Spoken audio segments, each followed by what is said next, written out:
Hi everyone, this is Mrs. J, and today we're going to continue learning about implicit differentiation. Specifically, we're going to talk about inverse trig functions and higher order derivatives. Alright, so go ahead and pause the video and try this warm up real quick and hit play when you're ready to check. Alright, go ahead and check your work here. To find the second derivative, you have to first find the first derivative of each equation, and then you can find y double prime.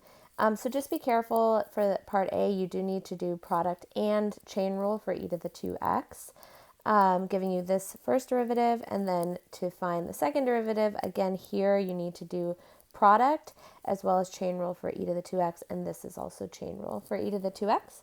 Then for part B, you need to do the chain rule for both because this is a sine function and a linear function.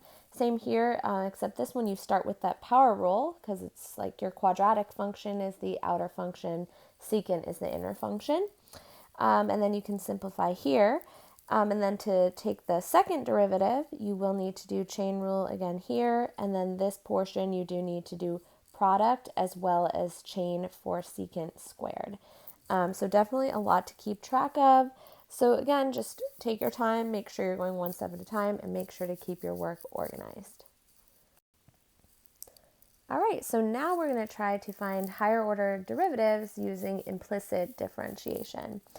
So same thing, we need to start by finding y prime in order for us to find y double prime. So let's differentiate each term in terms of x. So remember, we'll do d dx of x squared plus d dx of y squared equals d dx of 1. So the derivative of x squared is just 2x. Here we do need to do the chain rule, so we do 2y times the derivative of our inner term, which is y prime. And then on the right side, the derivative of 1 is simply 0. So we see that y prime, if we subtract the 2x and then divide by the 2y, we can find that y prime is negative x over y.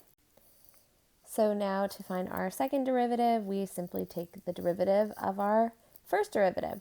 So I'm going to find that over here. And for this one, we're actually just going to use our quotient rule for this. So remember, for our quotient rule, it's low times the derivative of the high, which would be negative 1, minus high d low, and the derivative of our lower term would just be y prime, all over low, or our denominator squared.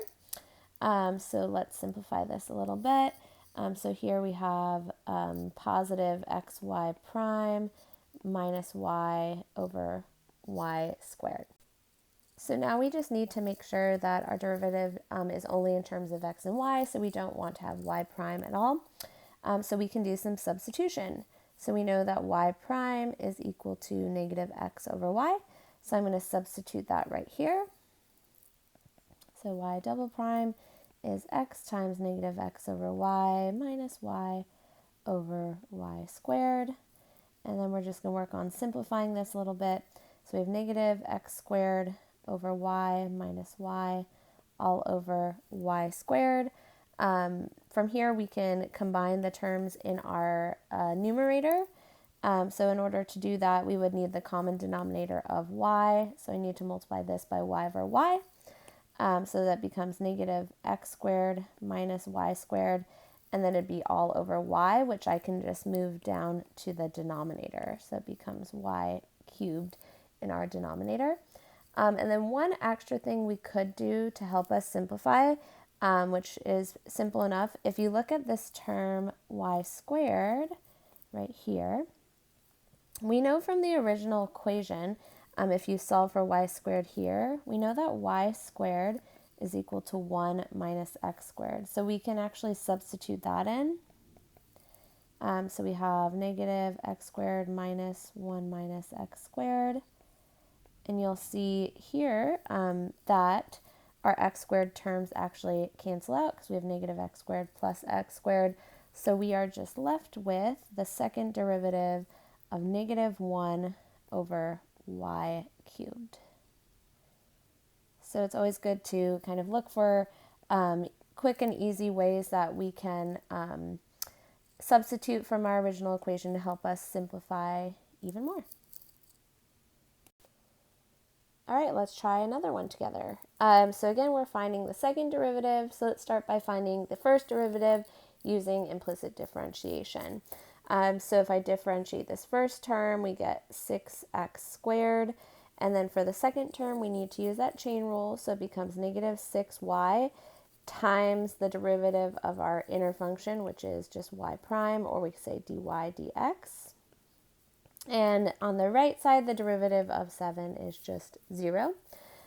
So here, if I solve for dy dx, again, I will subtract the 6x squared and then divide by negative 6y. So we see that dy dx is equal to x squared over y. So there's our first derivative. So again, we need to now find our second derivative. So I can find that by taking the derivative of x squared over y. And again, we need to use our quotient rule. So we're going to do low d high minus high d low, or I'll say dy dx, all over low low. And let's simplify this a little bit. And in the same step, let's see if we can also substitute what we know for our first derivative. So again, we want our answer only in terms of x and y, not y prime.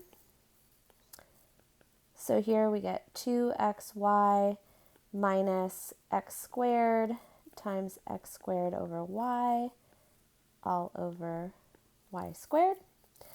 So if I want to combine the two terms in the numerator, I would multiply this term by y over y. So we get 2xy squared minus x to the fourth, and that would be all over y, which again I can just move down into our denominator. And then for this one, there's not really any super quick or easy way to simplify this further, so we can actually leave this as our final answer. All right, so next I want to talk about the derivative of an inverse function. And before I give you any definition or rule for this, I just want to look at two functions that are inverses. So we have square root of x and x squared as its inverse. So if you look at what the derivatives of each of those functions are, so f prime of x would be 1/2 times x to the power of negative 1/2, which is just 1 over 2 root x. And then if we find the derivative of our inverse function, so we can say f inverse prime of x, it's just 2x. So here we have our two derivatives, the derivative of f of x and the derivative of f inverse of x. And now I'm going to look at some corresponding points on our two functions. So let's take any point from f of x. We can take the point 4, 2. We know that the corresponding point on our inverse function would be the point 2, 4, because for inverse functions, everything about x and y swap. Literally, the x and y values of the coordinates are swapped, the domain and range are swapped, the inputs and outputs are all swapped. So now let's take the derivative of our two functions at these points. So let's find f prime of 4, and that gives us a value of 1 over 2 times 2, which is 4. And then let's find f inverse prime of 2, and that gives us a value of 4. So you might notice that the values for those two derivatives are simply reciprocals of each other. Let's see if that works for another value. So let's take the value, let's do 9, 3. So the corresponding value would be 3, 9. So if I take the derivative of our original function at 9, I get 1 over 6. And if I take the derivative of our inverse function at 3, the corresponding point, we get a value of 6. So once again, we see that these values are reciprocals of each other. So to generalize what's going on here, if you ever want to find the derivative of an inverse function at some value, it's simply going to be the reciprocal of the derivative of the inverse function at the corresponding point. So notice that I take what was the y value from my inverse function, and that becomes the x value of my original function. And if I plug that in to my derivative, it's the reciprocal. So we can use this relationship to help us evaluate the derivative of an inverse, even if we don't know what the original function was or what the inverse is, if we have enough information about our functions. All right, so here's the formal definition of what we just talked about in that last example. So the derivative of an inverse function at point A will always equal 1 over the derivative of the original function at f inverse of A. So that's the y value that corresponds with A.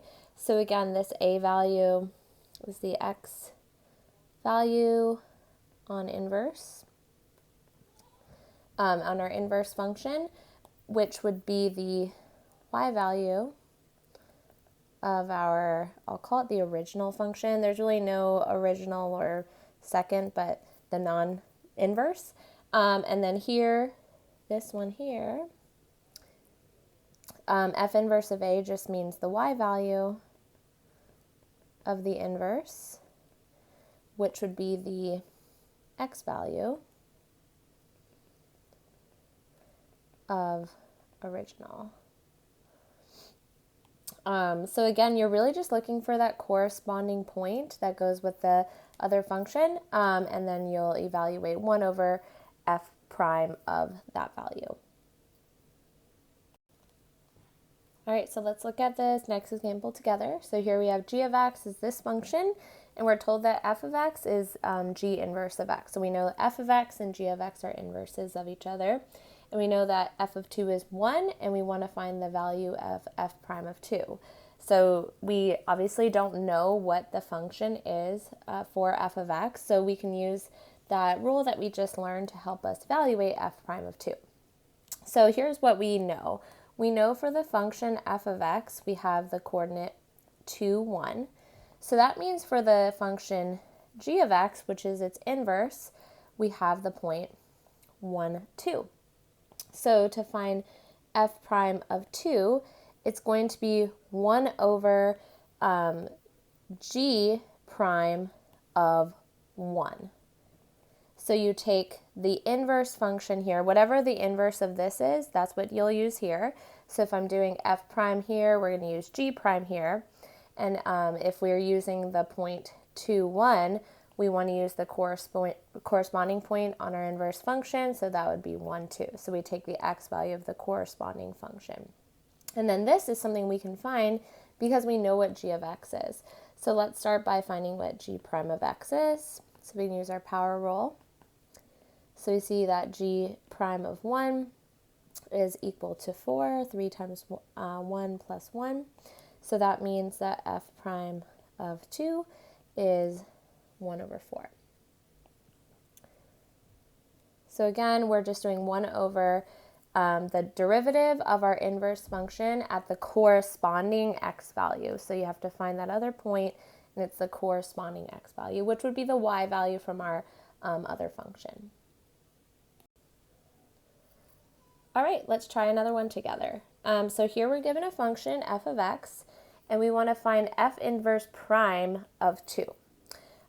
So what we know is for f inverse of x, we know we're working with a coordinate where the x value is 2, but we don't know what the y value is. So that means that on our f of x function, which is its inverse, that means that the y value is 2, but again, we don't know what that x value is.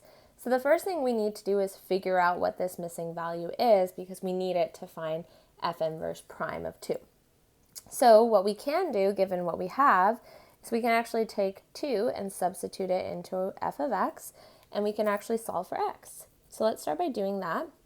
So we have 2 equals x to the 5th plus x. So this is a polynomial equation. And this goes way back to last year and the year before when you had to solve using the rational root theorem, because we can't factor this. So for this problem, our possible roots are plus or minus 1 and plus or minus 2. And this is when we kind of just hope that one of them works. We just do a guess and check with our synthetic division. So just to save us some time, let's start with positive 1. So for our synthetic division, 1x to the 5th, 0x to the 4th, 0x cubed, 0x squared, and then 1x and negative 2. And remember, if our remainder is 0, then we know that this is an x value that works. So let's go through our synthetic division. This one's really quick, and it does work because our remainder is 0. So we know that when y is 2, x is 1 for f of x, which means on f inverse of x, we have the coordinate 2, 1. So now to find f inverse prime of 2, we know it's going to be 1 over f prime of the corresponding coordinate x value, which is 1. And we can find f prime of 1. We first need to figure out what f prime of x is, so that's pretty quick with our power rule, and then we can find that f prime of 1 is equal to 6. So f inverse prime of 2 must be 1 over 6. All right, so the next thing we're going to try together is finding the derivative of arcsine of x, which we will need to use implicit differentiation for. So first thing we can do is we can take this equation and we can solve for x. So we can rewrite this as x equals the sine of y. So that's kind of rewriting it using definition of an inverse function. And now we can differentiate using implicit differentiation. So I'm going to differentiate both sides of our equation. So the derivative of x is just 1. And then here we do need to use our chain rule. So the derivative of sine is cosine. So we have cosine of y. And then we need to differentiate the inner function. So that becomes dy dx. So cosine of y times dy dx. And now we can find that the derivative is 1 over cosine of y. So now we would like for our derivative to be in terms of x. So now we have to get a little bit creative in finding a way to describe what the cosine of y is equal to. So to do this, we can actually draw a right triangle that describes that angle y. So here's our right triangle, and let's just call this angle y. And we know from this first equation that we rewrote that the sine of y, this angle, is equal to x, which we can think of as x over 1. So here's our angle, and we know sine is opposite over hypotenuse. So this would be x, and this would be 1.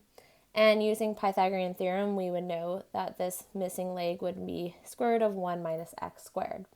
So now that we have this triangle that describes the angle y, we can actually describe cosine of y in terms of x. So we know that the cosine of y is the adjacent side over the hypotenuse. So it's just going to be the square root of 1 minus x squared. So now I can rewrite our derivative in terms of x, because again, the cosine of y is just the adjacent over hypotenuse. So here we have just found the derivative of arcsine, which is definitely one that you would want to commit to your memory.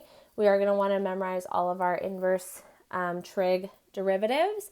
But if you understand the process, if you forget if you forget what our derivative is, you can always go and find it yourself.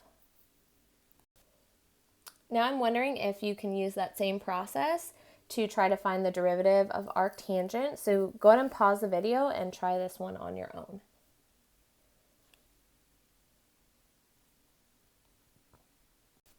All right, go ahead and check your process here. So first we can solve for x, and then we can differentiate using implicit differentiation. So here's our derivative, but that's in terms of y. So to rewrite that in terms of x, we can actually sketch out a right triangle. And we know that the tangent of y is x over 1. So the secant squared of y, well, secant is hypotenuse over adjacent, and then we square that value, and here's our derivative. All right, so here are the derivatives of our 6 inverse trig functions. We've already found 2 of them, but you do need to commit these to your memory. I know that you guys are already memorizing a lot of different derivative rules, but you will also need to memorize these. Maybe one small trick that could help you, it's similar to a trick with just our derivatives of our regular trig functions, is that all of the functions that start with c have the negative in the derivative. So whatever you need to do to commit these to your memory, I'd say start practicing now because we will be using them a lot. All right, so now that we know what our derivatives of our inverse trig functions are, let's try using them. So here we're finding the derivative of arc sine of x squared. So here we are going to need to use our chain rule. So we'll start by taking the derivative of our outer function, which is arc sine. So that would be 1 over the square root of 1 minus, usually it's just x squared, but remember we're going to keep this value here. So it's actually x squared squared. And then to finish our chain rule, we're going to take the derivative of our inner function, which is 2x. So our derivative is just 2x over the square root of 1 minus x to the 4th.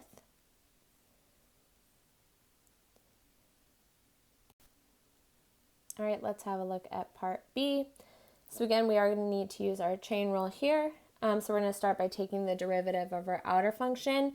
The derivative of arc tangent is 1 over 1 plus x squared. So we have 1 over 1 plus square root of x plus 1 squared. So remember, we're going to keep this as part of our original derivative.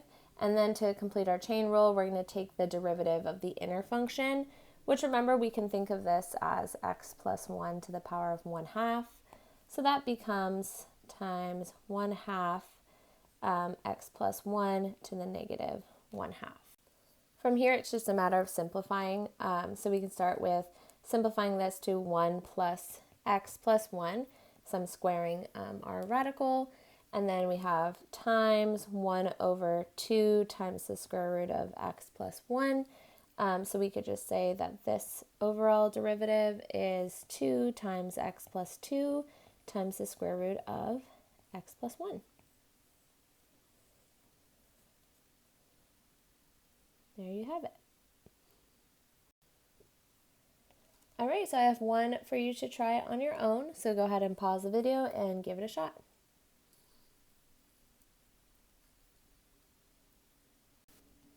All right, go ahead and check your work here. So the derivative of arc secant is 1 over x times the square root of x squared minus 1. But remember, we need to keep that inner function as 3x instead of just x. Then we'll finish our chain rule by taking the derivative of our inner function, which is just 3. Then we just do a little bit of simplifying to get to our final answer. All right, so that's all for today's video. Thank you so much for watching.